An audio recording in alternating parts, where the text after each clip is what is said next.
Hi, I'm Tim. Welcome to Watchuwant, and thanks for logging on. Well, by popular demand, Mike Michaels has returned.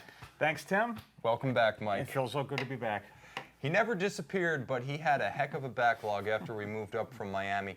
So I want to let you guys know, Mike is here. He's going to be here every other Thursday, alternating with Zoe and Elena, who you met earlier in the week. We're real excited to have Mike back, and we're going to be implementing some interactive video features so you can see him get into the movement like we've never done before. We got some really good things planned, and we're going to do actual teardowns of watches, do repairs, just do all kinds of different things. We're going to be able to break it down and do stop action with it and actually discuss what we're looking at while we're doing the watch. And I want to be able to just explain more of what we're doing instead of just using still pictures. Before we jump into tonight's topic, which is Tales from the Bench, Mike's experience, and the photos he took during his watchmaking escapades with Watchuwant, I do want to mention that we will not be live tomorrow or Monday. The U.S. Labor Day holiday means that we are going to be recording those segments. They will air at their usual time of 6 p.m. U.S. Eastern. So expect shows just, if you are on the bubble, very early or very late, and it's tough to stay up or get up. Remember, you can still watch the show, just don't worry about tuning in live. With that said, Mike, let's take it away tonight.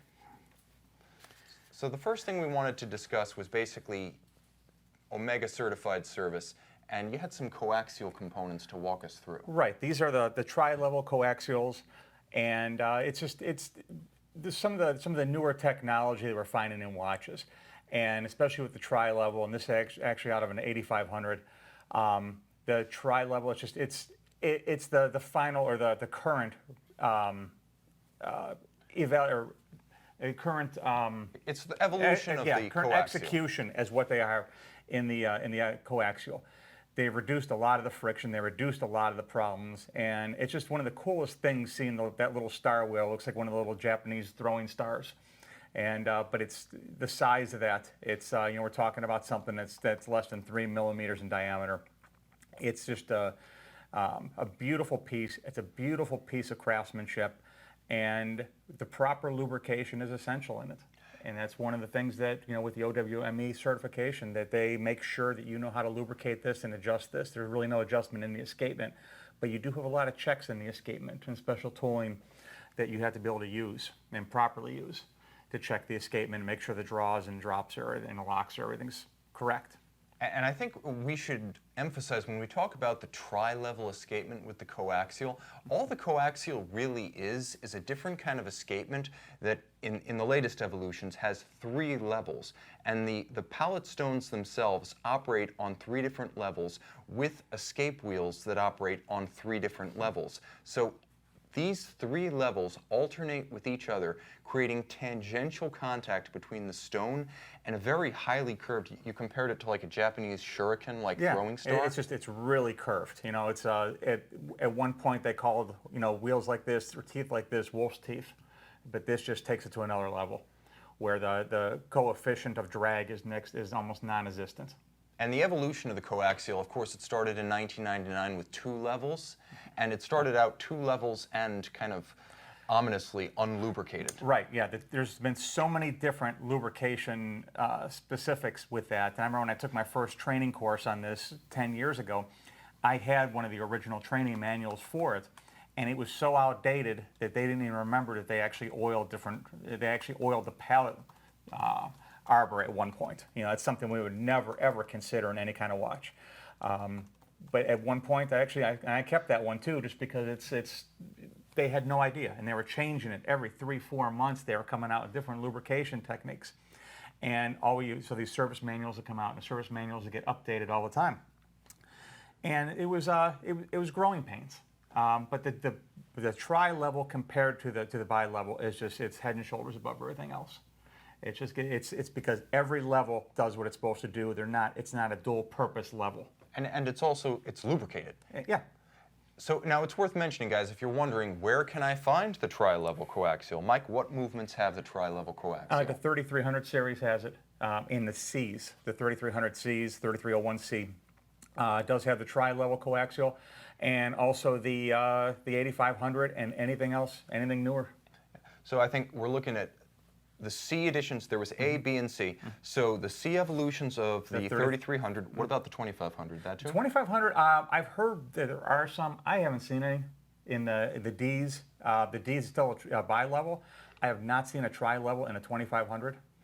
If it exists, I just haven't seen it yet. So basically, if you've got a 9300 or an 8500, Absolutely. you've got the best version of Omega's best coaxial, and if you've got a master coaxial, even better. Yep. So a couple of questions coming in from the field, Mike. Question first, Mike, have you worked on vintage Breitling Venus movements circa the 1940s? Speaking of vintage Breitling Venus movements, why don't we do wrist shots? Let's do a wrist shot with that one. All right. Speaking of Breitlings with... Where are we? There we go. It's great now. You just hold it still and the camera comes to you. Look at that. Technology, I love it. That is my Breitling 806. It's from 1965, and it has the Venus 178 movement, and the movement on this watch is just absolutely stunning. It's never been touched. The watch hasn't ever been polished. It was a really nice find. Love the movement.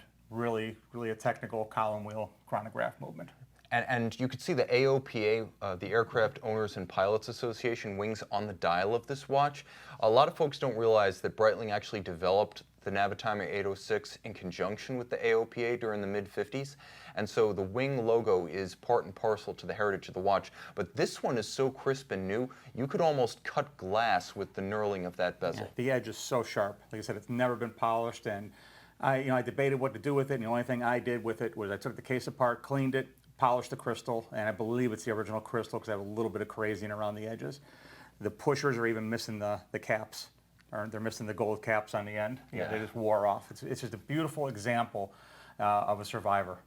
And that's something I enjoy wearing. That's like a driver classic that's never been restored. Exactly. You just don't find them anymore. Nobody's been into it though, as far as I could tell.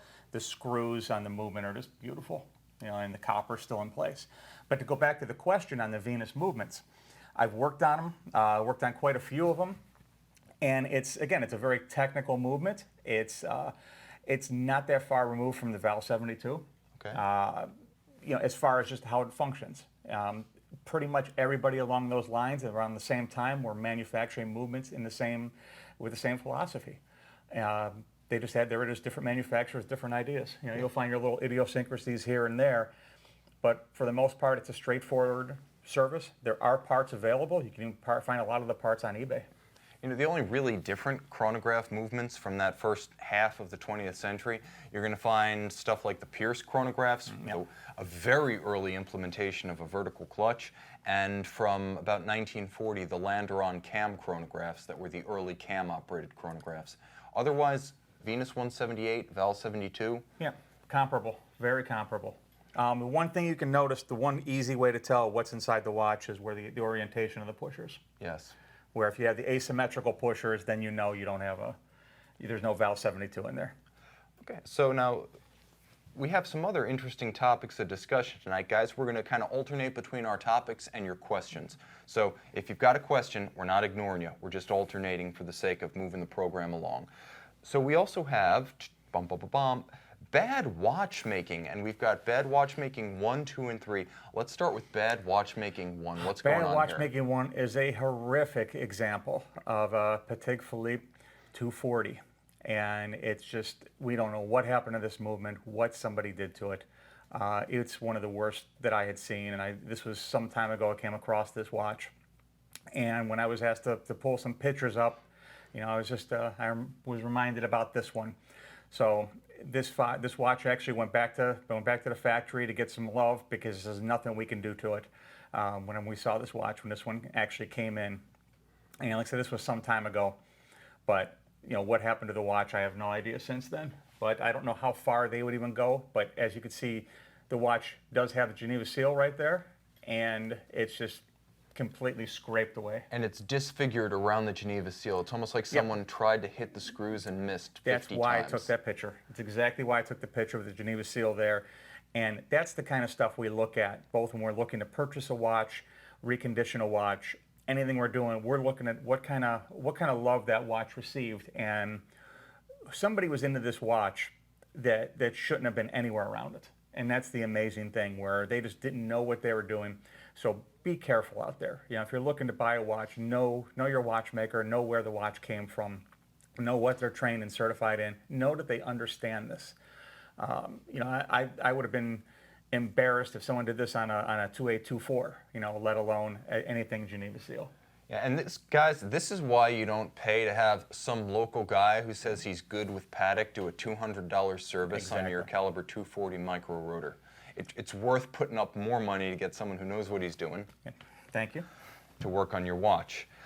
And I think we've got more bad watchmaking. This one's subtle. This is subtle, and this was actually a bench test that I administered, and the first thing I looked at was the regulation. And if you look at the micro regulator, it is moved, it's just swung all the way. It swung all the way. And there's no reason for that. He did not pass the bench test, but this is not the reason why. There was more stuff wrong. But this is the first thing we're going to look at. And we look at this in watches. You have your regulator, and you can move your regulator. You can get the watch timed in perfectly without even touching the micro regulator. So we always want to see that right in the center, right at 0. Again, there's no reason to go into that if you have any idea what you're doing as a watchmaker. The micro regulator, it's there. Yes, it's there. People do use it. They'll use it, you know, move it one notch, you know, either way. But we don't do that. You know, we don't want to do that. We want everything zeroed out to the center, and then we use the regulator itself to regulate the watch. Yeah, that's the equivalent, guys. It's like literally as bad to the eyes of an experienced watchmaker as when you see a car that's been rear-ended with its trunk duct taped shut. Yeah. It's that bad. It is. It's you can't really call it laziness. You can call it, you know, I don't know what to call it, because it wasn't even a time test. You know, it's not like I had to make an adjustment real quick to get it out. No. Just anyone that would turn a watch in like that, they're not going to make it. Didn't know what he was doing. They're not going to make it. Yeah. So here's the other thing. We've got another more subtle depiction of bad watchmaking. Take us through what's going on in Bad Watchmaking 3. This is the underside of the automatic bridge of a 2892, which you never see looking at the watch until you actually tear it apart. And if you have a 2892 or you're familiar with the automatic on that, you have a large bearing in the center of it, and you see 3 little dots in the bearing. Well, the 3 little dots are the bottom of those screws that you're looking at right there. But what someone did here, they took a little dance. It looked like Wolverine, you know, went at it with his little knives, you know, trying to get those screws out of there. And Wolverine would have done a better job. Yeah, he just tore it to pieces. Again, fitting the screwdrivers. You know, again, fitting the screwdrivers to fit the screws is something that's very, very important. And, you know, we had a little demonstration of that today, and just how important it is.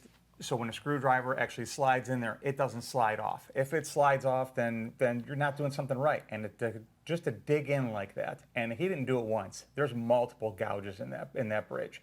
It's a subtle thing. It's not something everyone's going to see, but if you take the watch apart and you see that, then that's when I'm going to go in there deeper and look to see what else is wrong.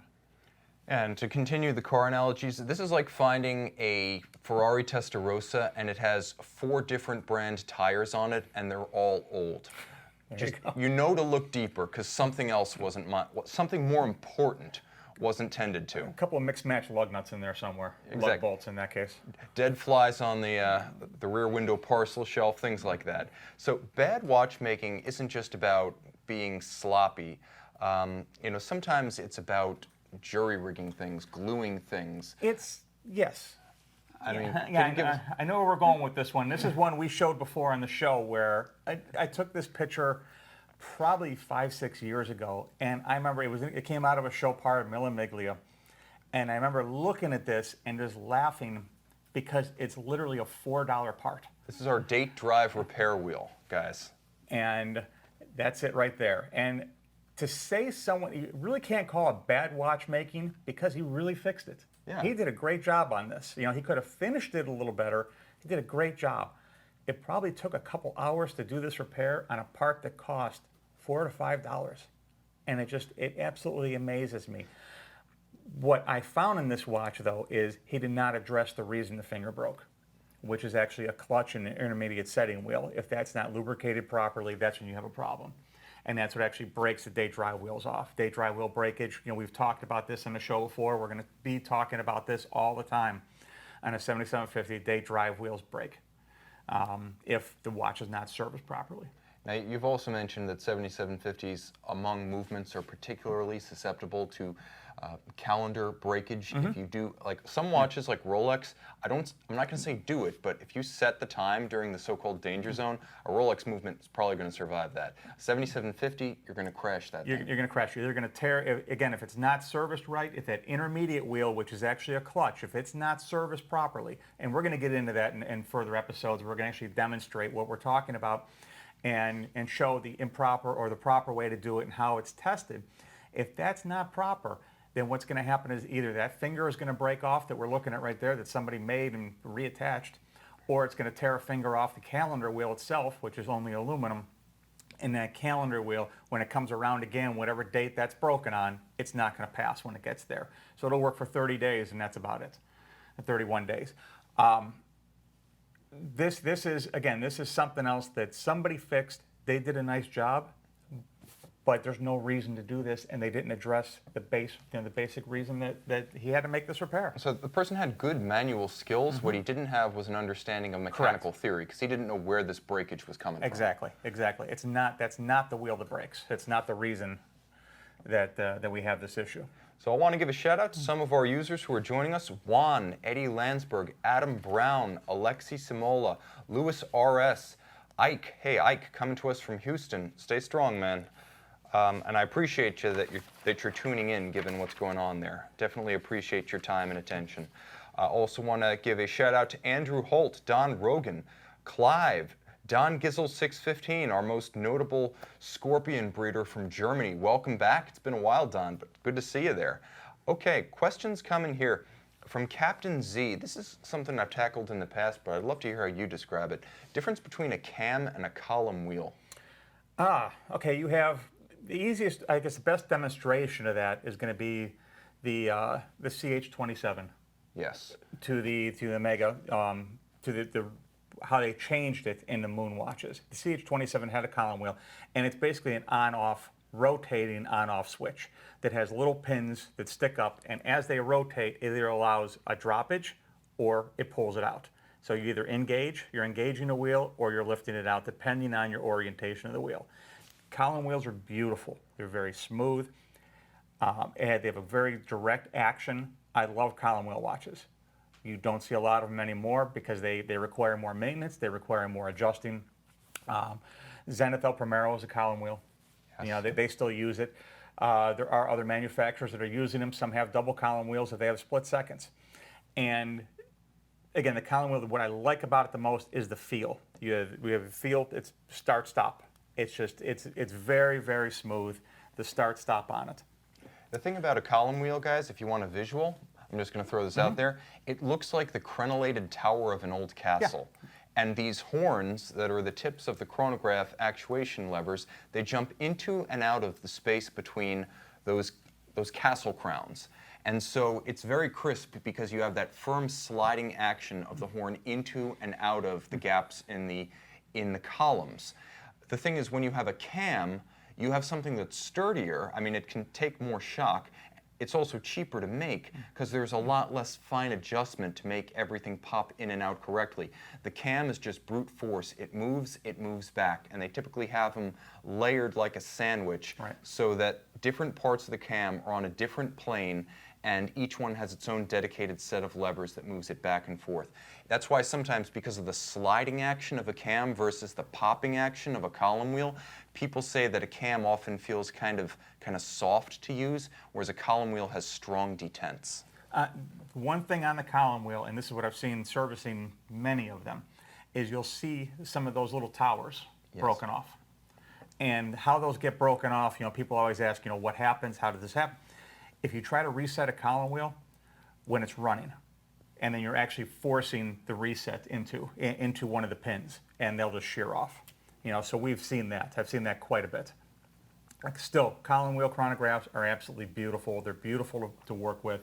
I love seeing it. Patek still uses it. Yes, there's a lot of manufacturers that use it because of the smoothness, because of the direct contact.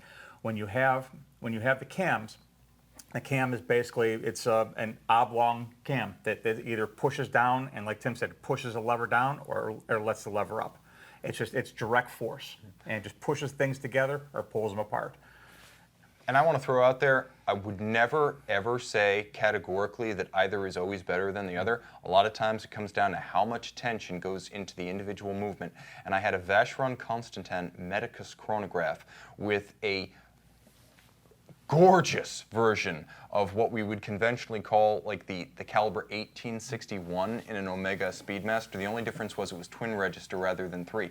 And they took that cam chronograph and made it achingly beautiful to the point that I would never select any generic column wheel system over that. Yeah, I remember that watch. I remember seeing that watch and I was shocked. So remember, guys, it always comes down to the individual watch and how much love the artisans put into it on the front end. Absolutely. So now we have a little bit more. A lot of questions that we get, Mike, relate to watches that include modules. It's kind of a neither world between in-house and kind of customer caliber. I've always said this, and anyone who's watched the show before knows, I'm actually a fan of the modules. You know, and as much as I am where you can build all the complications you want into a movement, that's fantastic. But to me, there's nothing wrong with the modules. It gives you more flexibility, especially in a high-end application like this Harry Winston. This is built on a Frederick Piguet 1185, and 1185 base, but this is a triple retrograde flyback. It was absolutely beautiful, beautiful execution and module. And servicing it was a pleasure because of how the pieces are finished, how the pieces fit together. It wasn't Geneva seal, but it was just a very, very pretty and clean movement to work on. And now that's a nice tandem because the 1185 from Frederick Piguet, now manufacturer Blancpain, will go along with the marketing. It's a nicely made movement to begin with, and it's a thin, fine, integrated automatic chronograph. What Harry Winston did was create a retrograde module to change the way it displayed time. Exactly. And again, they did a great job on it. I've seen a couple different incarnations of this. Gerald Genta, yes, they used one, and it was a quadruple flyback. This was great though. This is one of the cleanest and nicest ones that I've seen. And I'm trying to remember here. I want to say I had to make a part for this repair as well, and I just don't remember what it was. I know I had to on the Gerald Genta, but this was another one that was it was a very, very nice execution though. And if you actually look at the pictures, the way they did it was simplicity. They just put a snail on top of the hour recorders and on top of the minute recorder and just let everything drop back down. Now, if you're wondering, because I know a lot of times people ask, especially when something like a module is involved, how much real value is added, we can give you examples of some of the best work we've seen on in-house modules in terms of finish and architecture. We've been very impressed in the past by modules built by DeWitt, built by Roger Dubuis during its early days when it used customer base calibers. We've been very impressed by Daniel Roth and Gerald Genta modules, and because it's the successor company, Bulgari. Right. But also, surprisingly, Pierre Kunz. Beautiful, beautiful finishes, beautiful executions. First time I took a dial off one, I couldn't believe. I remember I called you, Tim, to come down and take a look at this, because I just couldn't believe how pretty the finish was and how they didn't show more of it off. Everything in that watch was just really, really well done for a relatively, you know, in our world, inexpensive watch. And that's part of the fun of discovery. When you find out something like that, which is unadvertised, Pierre Kunz never communicated that its stuff looked that good. So they did all of that work on the backside of a movement destined to be seen by no one except the guy who does the service down the line. That's part of, I think, the pleasure of being involved in watches. Exactly. You know, every time I take a dial off something and I see the finishes underneath, or I see a surprise, a nice surprise, and that's actually the next picture I was going to talk about. But it's every time you pull a dial off something, you see something you don't know. You don't know what's going to be lurking underneath there. You don't know if it's going to be just stamped parts with no finish in a module. You know, Omega modules are finished very crudely. They function. Yes. You know, they work great. The same module on an AP is finished, is highly finished. All the parts are brushed. You know, much prettier. Everything else, though, the components are interchangeable except for the finish. I remember years ago we were also looking at something like it was like a Clerc hydroscaff or something, and it had a module that was like gorgeous inside it. Yeah, I remember that. I forgot all about that thing. That thing, I remember we were trying to figure out how this was possible. Exactly. It never surprises me though when I pull a dial off something. Actually, even yesterday we did it was a caliber 38 Breitling, which is a 2892 base with a DD module on it, but it was perpetual calendar, 4-year calendar, but it had the 52 weeks register on it.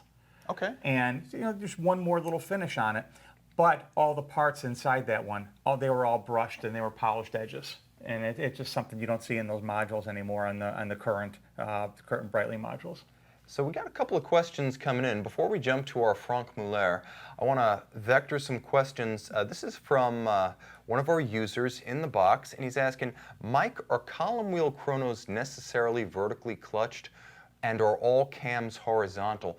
I think we've got a couple of exceptions to call out there. Yeah, no. The answer is no. Like Tim said, there's exceptions and everything. Just because you have a column wheel does not mean that it has to function a certain way. You're talking about you're talking about what's going to start and stop the chronograph, and the column wheel or the vertical clutch or horizontal clutch is going to be just how it engages. So we have two different animals there. Yeah, I think the best way to look at this is to say there are transmissions in a car. The best way to consider the cam and the column wheel is this is like the switcher. This is the thing that is selecting engagement or disengagement. The clutch is the mechanism that actually performs the engagement. So the column wheel or the cam sends the signal, and then the clutch performs the action. The horizontal clutch is really very simple. You've got a driving train that's operating off the fourth wheel of the movement, and those wheels literally on a yoke just swing over and come into contact with the center wheel. Because there's teeth here and there's teeth here on the center wheel, there's going to be a little play, and that's why lateral clutch jumps a bit when you start it. A vertical clutch, if you can imagine musical cymbals, like a top hat cymbal, one side is turning permanently driven by the chronograph drivetrain, and when you activate via column wheel or cam, they clutch together so quickly that there's no jump. You just see the mechanism start to operate on the dial. And I think on something like a 2894, you've actually got cams and vertical clutches. 2894, you actually have 3 vertical clutches inside that. I actually serviced one of those yesterday. It's a nightmare. So you can have the column wheel and lateral clutch, column wheel and vertical clutch, cam and vertical clutch, or cam and lateral clutch. Yeah, there's no rhyme or reason to how it's all manufactured. 1185 has a column wheel and a vertical clutch. And it should also be mentioned, the most expensive chronographs you can buy from Patek Philippe feature a lateral clutch because it's beautiful. Exactly. And the lateral, Zenithal Primero is a lateral clutch, and you see it. If you look in the back of the watch, you can actually see that fourth wheel constantly spinning. And it just has the coupler, which just drops in and goes right to your chronograph.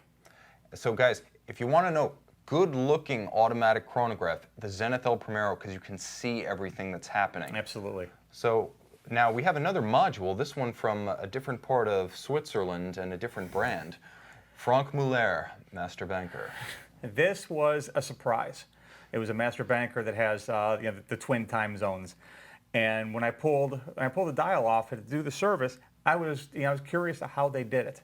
And I saw it, and I get to look at it right now. It looks more complex than it is. I think there were 3, maybe 4 different wheel sets here. Everything else was pretty much the same, and it just had to do with orientation as to how they laid in right side up or right side down. But this is one of the things I was mentioning. When you pull a dial off a watch, you have no idea what's underneath it sometimes. You don't know, what was their idea? How did they decide to do this? How are they going to make an up and down indicator? How are they going to do, twin time zones like that? It's a simple execution. It works. It really works. So like Mike was saying, if you're looking for like a visual of the complete watch, the Master Banker with 2 independent time zones that flank the center hands, so it's actually got 3 altogether. So what you're looking at is a wheel train that creates 3 separate time zone displays.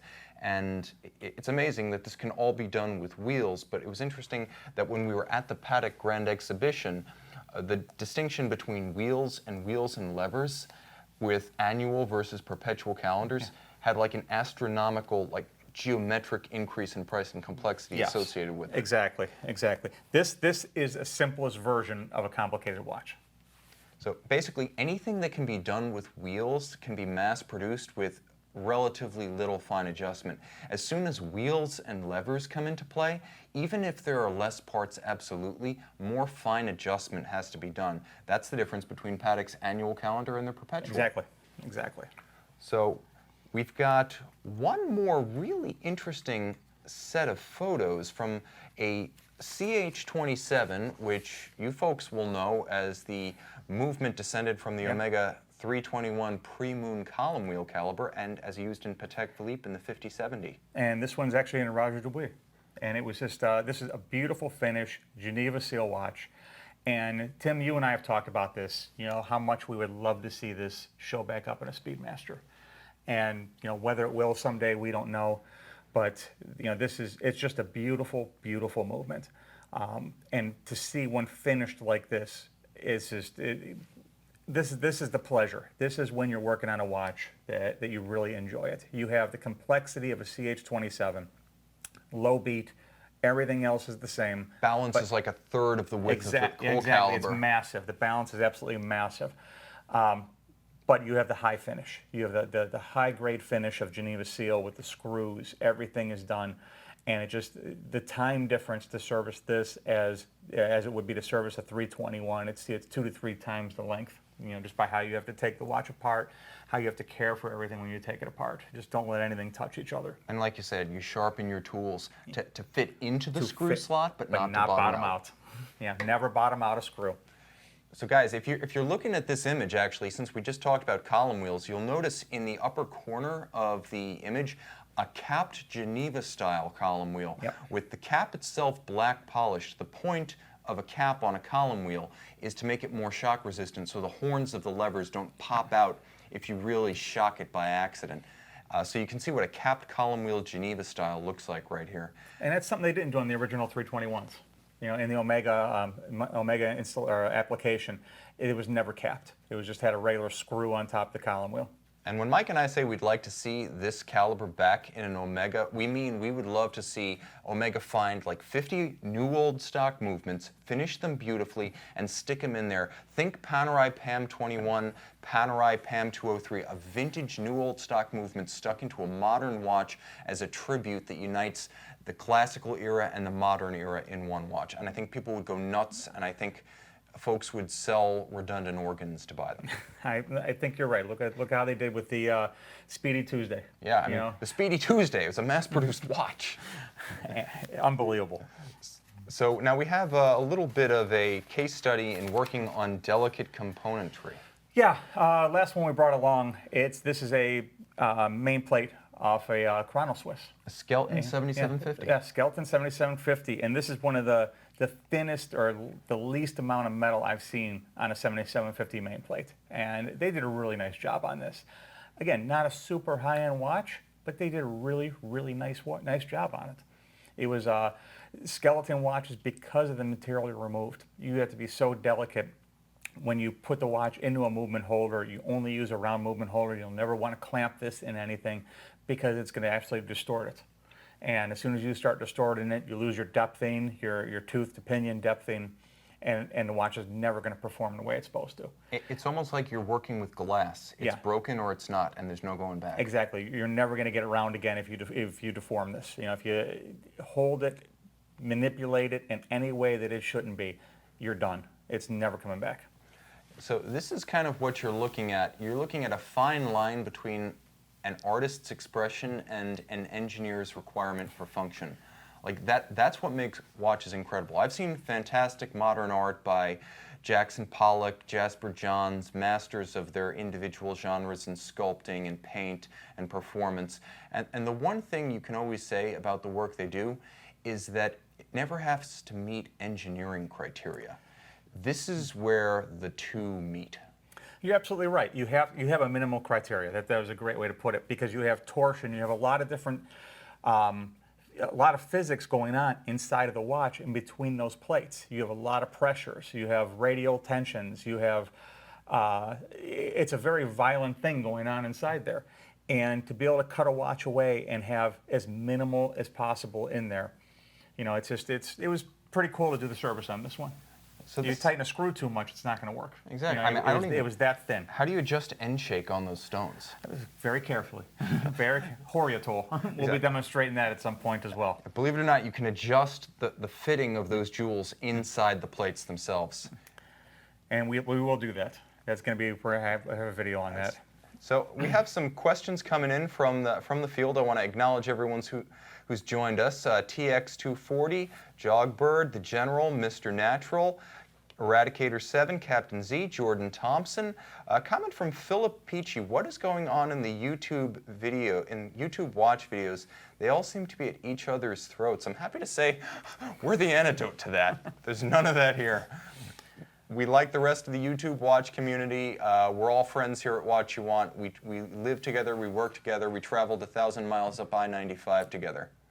And I think more watches on YouTube is better for everyone. Absolutely, absolutely. There's enough to talk about. There's enough different angles to get to. And even when it comes to watchmaking, you could talk to 10 different watchmakers and get 10 different ideas on how to do something. What we try to do is find the best way to do things right and be the most reliable and cost effective. And there's a fine balance between, again, we're gonna, the science of watches as we refer to it, and actually just doing things fast, doing things right. But as long as we're into quality control and we do things right the first time, then we don't have to see that watch again.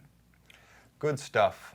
Guys, I want to really thank you for joining us tonight. This was an awesome return to rare form from Mike Michaels on our channel. Remember, future episodes of Tales from the Bench with Mike Michaels will be every other Thursday on our channel. We're going to be integrating technology. If you've ever seen real-time U.S. or association football updates where the guy goes crazy with a marker and arrows and circles and signals, we're going to have that in real time so Mike can actually show you things like the column wheel, the cams, the lateral clutch. We'll show it in action. We'll do a little John Madden thing on there and actually draw pictures and just be able to explain things better, take questions. That's one thing that's going to be very important in this, is being able to send your questions in.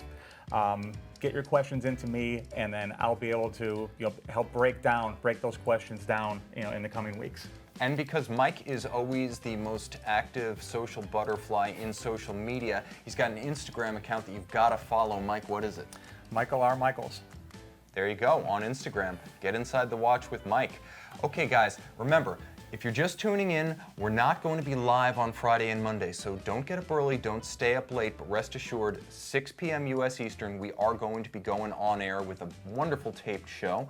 I've got 2 great segments, which I will keep in suspense, hold in abeyance, and make it a surprise for you guys. Until then, I'm Tim, he's Mike, this is Watchuwant. Thanks for logging on.